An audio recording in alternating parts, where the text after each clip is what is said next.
আরজি করে জুনিয়র চিকিৎসকদের কর্মবিরতি জারি। কর্মবিরতির জেরে রোগী মৃত্যুর অভিযোগ। দুর্ঘটনার পর চিকিৎসার অভাবে মৃত্যুর অভিযোগ পরিবারের। কোন্নগরের যুবক বিক্রম ভট্টাচার্যের মৃত্যু শোকের ছায়া নেমে এসেছে পরিবার পরিজন জুড়ে গোটা এলাকায়। রয়েছে আমাদের সঙ্গে প্রতিনিধি রানা। পরিবার কি অভিযোগ করছে, হাসপাতালের তরফ থেকেই বা কি জানতে পারছো, কি কারণে মৃত্যু হলো? হ্যাঁ দেখো, মানে যে পরিবার সূত্রে যেটা একটা বড় অভিযোগ করেছে যে তার এই ছেলেকে বিনা চিকিৎসা এই আরজি করে নিয়ে গেছিল গতকাল, পরশু দিনকে ভোরবেলা তার পায়ে চোট লাগে, তার পায়ের দুটো পা একদম পুরো ড্যামেজ হয়ে যায়। একটি খালি জাম্পার যাওয়ার সময় তাকে ধাক্কা মারে। সেই ঘটনায় তাকে প্রথমে শ্রীরামপুর ওয়ার্ল্ড হাসপাতালে নিয়ে এসে তারপর তাকে যখন আরজিকর মেডিকেল কলেজে নিয়ে যায়, পরিবারের অভিযোগ বিনা চিকিৎসায় কিন্তু হাসপাতালে তাকে 2.5 থেকে 3 ঘন্টা ফেলে রাখা হয়েছিল। তারপরই তার মৃত্যু হয়েছে। ঘটনার পরই কিন্তু শোকে গোটা এলাকা। গতকাল রাত্রেই কোন্নগর পৌরসভার চেয়ারম্যান তিনি গিয়েছিলেন। আজ সকালও কোন্নগর পৌরসভার চেয়ারম্যান তিনি গিয়েছিলেন।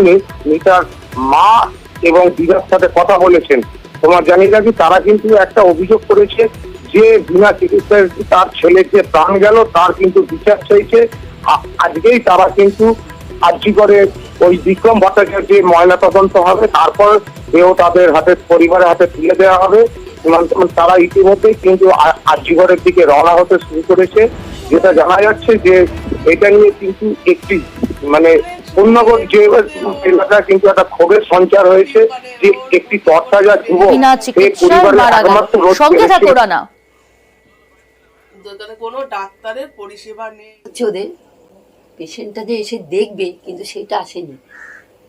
আমরা কিন্তু ডাকছি, লাস্টে আমাকে একটা নার্স এসে আমাকে খুব মুখ করছে, আপনি সরে যান, এখানে দাঁড়িয়ে আছেন কেন? আরে আমার পেশেন্ট এরকম হয়েছে, আমি সরে যাব। সেটাই চাইছি যে একজনের জন্য 1000 মায়ের কোল খালি হবে না, সেটা কি চাইবো? আজকে যে আমার নাতিটা যে মরেছে, খুব কষ্ট পেয়েছে। তার যদি না হলো চিকিৎসা করে তাহলে আমরা কোথায় যাব? আমাদের তো টাকা নেই যে আমরা ওখানে সেখানে নার্সিংহোমে দৌড়াবো। যদি তোমরা একটা মেয়ের জন্য যদি তোমরা যদি বদলা নাও তাহলে তো সব কটার মার কোল খালি হবে। তুমি কাকে রেখে কাকে দেখবে? আরজি কলে যে আমার নাতিটা মরেছে এটা তো আমরা কোনোদিন ভুলতে পারবো না। চিকিৎসা হলো না, বিচারই চাই। আমার নাতিকে এরকম করে তড়পিয়ে মারা হলো, কেন এসে দেখলো না? একজনকে রক্ষা করতে গিয়ে যদি এভাবে হাজার হাজার মানুষ মৃত্যুর কোলে ঢলে পড়ে, তাহলে এর দায়টা কে নেবে বলুন? এর দায়টা কার? এই যে মায়ের কোলটা খালি হলো, এই মায়ের কোলটা কি আর কোনোদিন ফেরত হবে? যে জঘন্য ঘটনা আরজি করে ঘটেছে, আমরা তার তীব্র নিন্দা জানাই। যাদের ধরেছে তাদের শাস্তি হোক, তাদের ফাঁসি হোক, সব চাই। আন্দোলনও করুক, কিন্তু আন্দোলন করে সব স্বাস্থ্য পরিষেবাটাকে বন্ধ করে দিলে তো হবে না। এখানে মানুষ, অন্য কারখানা বন্ধ থাকলে মানুষ চলতে পারে, কিন্তু এটা এমন একটা জিনিস, চিকিৎসা ব্যবস্থা, মানুষ যে কোনো সময় অসুস্থ হবে, তাহলে মানুষরা যাবে কোথায়?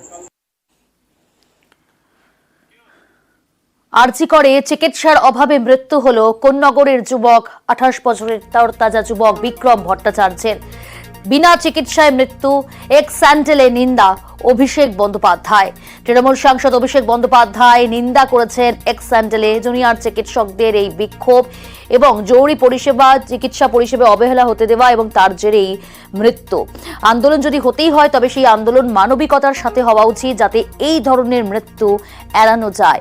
আরজিকর হাসপাতালে আজ দুর্ঘটনায় গুরুতর আহত হয়ে কোন্নগরের এক যুবক আসে এবং 3 ঘন্টা পরেও তার কোনো চিকিৎসা হয় না। ক্রমাগত রক্তক্ষরণে তার মৃত্যু হয়। আরজিকরের ঘটনার পরে যে চিকিৎসার কারণে, অর্থাৎ বিনা চিকিৎসায় তার মৃত্যু হয়েছে, এবার নিন্দায় সরব অভিষেক বন্দ্যোপাধ্যায়। এক্স স্যান্ডেলে তিনি পোস্ট করলেন। আর এই নিয়ে সমালোচনা রাজ্যের বিরোধী দলনেতা শুভেন্দু অধিকারীর। সরকার জানেন যে জুনিয়র ডাক্তাররা একটা দাবিতে আন্দোলন করছে। রাজ্য সরকার আন্দোলনকারীদের সঙ্গে বসে তাদের দাবিগুলো কেন পূরণ করতে পারছেন না? তা অ্যাডমিনিস্ট্রেটিভ ডিমান্ডগুলো তো মেনে নিলেই সমস্যার সমাধান হয়।